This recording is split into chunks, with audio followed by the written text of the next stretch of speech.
Olá, esse é o Review Quadriláteros. A gente vai falar aqui de um material, digamos, anticronológico ou sem cronologia, né? Algo que você pode ler sem estar preocupado com saber com trocentas coisas que aconteceram com a personagem nos seus anos pregressos. É uma coisa interessante, porque a cronologia, do mesmo jeito que ela pode ser uma arma interessante para o leitor de quadrinhos, né? Ele sabe que aquele vilão tem um histórico e o relacionamento do personagem com aquele ou outro personagem também já tem um histórico antes, você tem uma vida pregressa, do mesmo jeito que isso de repente é algo que amarra o leitor para estar acompanhando essa vida, ela às vezes se torna, digamos, um revés, porque um leitor novo às vezes ele não consegue acompanhar um personagem exatamente por causa desse grande passado e situações diversas. O que editoras fazem, principalmente a DC Comics, é exatamente de tempos em tempos querer reiniciar tudo. Você pega o personagem, ele vira uma tábula rasa e a partir dali que ele estaria começando a sua história e vários conceitos, e aí você tem vários reinícios na DC, né? Isso funcionou bem, ou deveria ter funcionado bem da primeira vez, mas se transformou, digamos, num vício, principalmente da DC Comics, que de tempos em tempos a gente tem que esquecer tudo que foi lido e começar do zero. Mas não funciona muito bem assim. Tal e tal personagem que estava muito bem, não, esse também, esse o que aconteceu antes é válido, o do outro não, e aí começa o que é válido, o que não é válido, e aí você quer de repente encaixar 40 anos de cronologia numa situação de um mês para o personagem. Acaba que a DC sempre bota os seus pés pelas mãos e acaba não conseguindo agradar quem quer ver a cronologia e agradar quem não quer estar preocupado com cronologia. Eu acho que de repente uma das grandes sacadas ou uma das grandes respostas que você tem a isso é você trabalhar bem com o personagem e de repente ter aquelas histórias que não se encaixam na cronologia, elas não são da cronologia.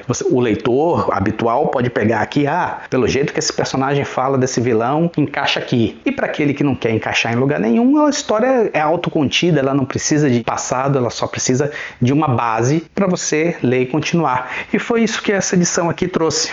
Mulher Maravilha, Volte Pra Mim, é algo exatamente que você não precisa entender nada da personagem, só que ela é mulher e que ela é maravilha. De resto, você não precisa absolutamente nada para entender uma situação, usando os clichês básicos dos básicos da ficção científica, coisa que vem desde a época do Conan Doyle, criador do Sherlock Holmes, mas também de outros personagens interessantes como o Professor Challenger, e situações de dimensões paralelas, viagens no tempo. Todos os clichês que você pode imaginar, ou grande parte deles, estão aqui nessa história. Mas eu costumo sempre dizer que um clichê é clichê porque ele é bom. Se ele não fosse bom, ele não era clichê. E se ele for bem utilizado, não tem problema nenhum em ser um clichê. Basta ser bom e bem utilizado. E é basicamente o que eles conseguem fazer aqui. A Amanda Conner, ela cria o roteiro dessa história e eu pessoalmente não gosto tanto do trabalho da Amanda assim, com a Arlequina, por exemplo, que é uma coisa que tem feito sucesso, mas é algo que realmente não me agrada. Mas aqui eu acho que para mim ela acertou. Inclusive ela pegou uns personagens clássicos como Jonah Rex e botou dentro de uma realidade, umas últimas coisas que você esperaria na sua vida, digamos uma interação de Jonah Rex com a Mulher Maravilha. Mas funciona bem. Pega alguns personagens clássicos como Steve Trevor, por exemplo, a própria vilã que vai estar no próximo filme da Mulher Maravilha, né? A Mulher Leopardo, e uma situação que você tem alienígenas, você tem lutas, você tem personagens engraçadinhos, outros nem tanto. É algo extremamente interessante e posso dizer que nessa edição você vai ver de tudo um pouco. A impressão que dá é que nas duas últimas edições meio que de repente a coisa estava cansando um pouco e dá uma acelerada, mas quando você termina a edição, e aqui saiu de uma forma encadernada, né, já inteira, completa, é algo que traz assim bastante uma sensação boa para aquele leitor de quadrinhos que de repente